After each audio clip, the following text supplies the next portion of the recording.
지금 귀에서 소리가 들린다면 그냥 두시면 안 됩니다. 특히 밤마다 시작되는 이명은 시간이 해결해주지 않습니다. 오히려 뇌가 그 소리를 위험신호로 기억하면서 점점 더 키우게 됩니다. 그래서 처음엔 작던 기울림이 어느 순간 잠을 빼앗고 불안을 키우게 됩니다.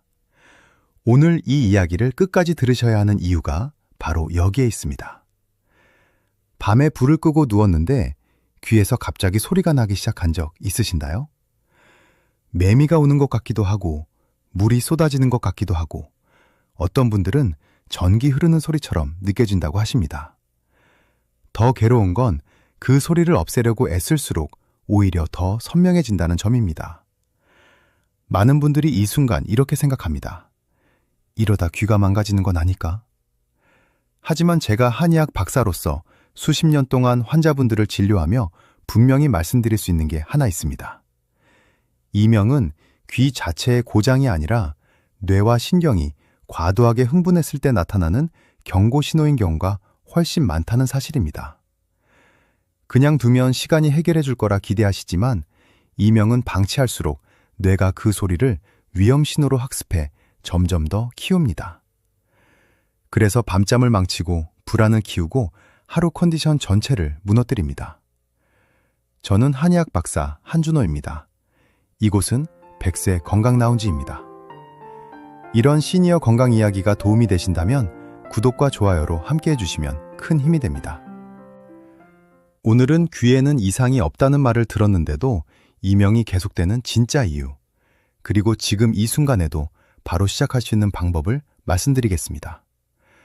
특히 밤마다 귀울림 때문에 잠을 설치는 분들이라면 오늘 이야기는 끝까지 들으셔야 합니다. 많은 분들이 이명이 생기면 가장 먼저 이비인후과를 찾으십니다. 청력 검사도 하고 귀 안도 들여다보지만 돌아오는 말은 비슷합니다. 귀에는 큰 이상이 없습니다. 실제로 제 진료실에 오셨던 70대 초반 어르신 한 분이 떠오릅니다. 청력 검사도 정상이었고 귀 안에도 특별한 이상은 없다는 진단을 이미 여러 번 받으신 분이었습니다. 그런데 밤에 누우면 귀에서 매미 소리 같은 이명이 시작돼 잠을 거의 못 주무신다고 하셨습니다. 자세히 여쭤보니 몇 년째 가족 문제와 건강 걱정으로 긴장을 놓지 못한 상태였고 낮에는 괜찮다가도 조용해지면 소리가 커진다고 하셨습니다. 저는 그분께 귀가 고장난 게 아니라 오랫동안 긴장해온 신경이 예민해진 상태라고 설명드렸습니다. 그 이야기를 들으시고서야 그래서 검사에서는 이상이 없었군요 하고 고개를 끄덕이셨습니다. 그 말을 듣고 안도하는 분도 계시지만 오히려 더 불안해지는 분들도 많습니다. 분명 소리는 들리는데 원인을 못 찾았기 때문이죠. 제가 진료실에서 자주 드리는 말이 있습니다. 이명은 귀의 병이 아니라 귀를 받아들이는 뇌의 문제인 경우가 많다는 점입니다. 특히 스트레스를 많이 받거나 긴장 상태가 오래 지속되면 자율신경 중 교감신경이 과도하게 흥분합니다. 그러면 뇌의 청감 영역이 필요 없는 소리까지 증폭시키게 됩니다. 원래 우리 뇌에는 필터 기능이 있어서 중요하지 않은 소리는 걸러내야 정상입니다.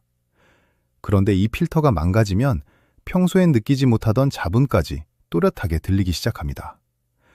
그래서 조용한 밤이 되면 이명이 더 커지는 겁니다. 귀는 눈처럼 감을 수가 없기 때문입니다. 여기에 나이가 들거나 기저질환으로 몸의 기운이 떨어지면 청신경은 더 예민해집니다. 마치 오래 쓴 마이크가 작은 소리까지 잡아내 잡음을 섞는 것처럼 말입니다. 이명을 단순히 귀 문제로만 보면 해결이 어려운 이유가 바로 여기에 있습니다. 그렇다면 지금 이 순간에도 이명을 줄일 수 있는 방법은 없을까요? 많은 분들이 약이나 치료를 떠올리지만 이런 분들께 제가 가장 먼저 알려드리는 방법이 바로 풍지혈 자극입니다. 앞서 말씀드린 그 어르신도 처음에는 반신반의하셨습니다. 그런데 잠자리에 들기 전 풍지혈을 자극하고 나서 귀울림이 예전처럼 커지지 않고 한결 둔해졌다고 말씀하셨습니다. 완전히 사라진 건 아니지만 이 정도면 잠은 잘 수 있다고 하셨던 말이 아직도 기억에 남습니다. 한의학에서 풍지혈은 머리와 목, 귀로 올라가는 기혈의 흐름을 조절하는 매우 중요한 혈자리입니다. 이 자리가 막히면 머리가 무겁고 어지럽고 귀가 예민해집니다. 풍지열은 뒤통수에서 머리카락이 끝나는 지점 바로 아래, 목 중앙에서 귀 쪽으로 약 1마디 반 정도 떨어진 곳에 좌우 하나씩 있습니다. 지금 손으로 만져보시면 살짝 들어간 느낌이 드는 곳이 바로 그 자리입니다. 이 풍지열을 손가락으로 세게 누를 필요는 없습니다. 톡톡 두드리듯이 한쪽에 20번씩만 자극해 주시면 됩니다. 중요한 건 힘이 아니라 리듬입니다. 이렇게 자극하면 과도하게 흥분된 청신경이 서서히 진정되면서 머리 뒤가 따뜻해지는 느낌을 받는 분들도 많습니다. 가능하다면 자극하기 전과 후에 이명 강도를 1에서 10까지 숫자로 매겨보시기 바랍니다. 대부분 자극 후 수치가 내려가는 걸 느끼실 겁니다. 하루에 여러 번 해도 괜찮고 특히 잠자리에 들기 전에 해주시면 도움이 됩니다. 풍지열 자극과 함께 이명을 다스리는 데 도움되는 방법이 하나 더 있습니다. 바로 몸의 기혈을 안에서부터 바로잡는 것입니다. 한의학에서는 이명을 단순히 귀의 문제가 아니라 몸의 기운과 혈이 부족해지고 허혈이 올라오면서 생기는 현상으로 봅니다. 특히 오래 스트레스를 받거나 나이가 들면서 기혈이 소모되면 청신경이 쉽게 흥분하게 됩니다. 이럴 때 많이 쓰는 약재가 바로 당귀입니다. 당귀는 혈을 보하고 막힌 순환을 풀어주며 위로 치솟은 허혈을 내려 신경의 흥분을 가라앉히는 작용을 합니다. 실제로 조선왕조실록을 보면 인조임금이 이명으로 몹시 괴로워했다는 기록이 남아 있습니다. 귀에서 매미 소리, 물 흐르는 소리가 난다고 표현했는데 지금 환자분들 이야기와 크게 다르지 않습니다. 제가 그 시대의 어이였다면 풍지열 자극과 함께 당귀를 중심으로 한 처방을 했을 겁니다. 다만 당귀는 장이 약한 분들에게는 변을 묽게 할 수 있어 생강과 함께 드시는 것이 좋고 기운이 많이 떨어진 분들은 인삼을 소량 더해주면 도움이 됩니다. 이렇게 당귀, 생강, 인삼을 차로 달여 드시면 몸이 편안해지면서 귀도 덜 예민해지는 분들이 많습니다. 풍지열을 자극하고 몸 안에서 기혈을 보하는 것만으로도 이명이 한결 편안해졌다는 분들이 많습니다. 그런데 여기서 가장 중요한 원칙이 하나 더 있습니다. 바로 이명 소리에 맞서 싸우지 않는 것입니다. 이명은 들리지 않게 애쓸수록 오히려 더 커집니다. 뇌는 우리가 집중하는 신호를 중요한 정보로 인식하기 때문입니다. 그래서 이명이 시작되면 소리를 없애려 하지 말고 신경을 분산시켜주는 것이 치료가 됩니다. 음악을 틀어두거나 라디오 소리를 작게 켜두거나 평소 좋아하는 드라마를 틀어두는 것만으로도 도움이 됩니다.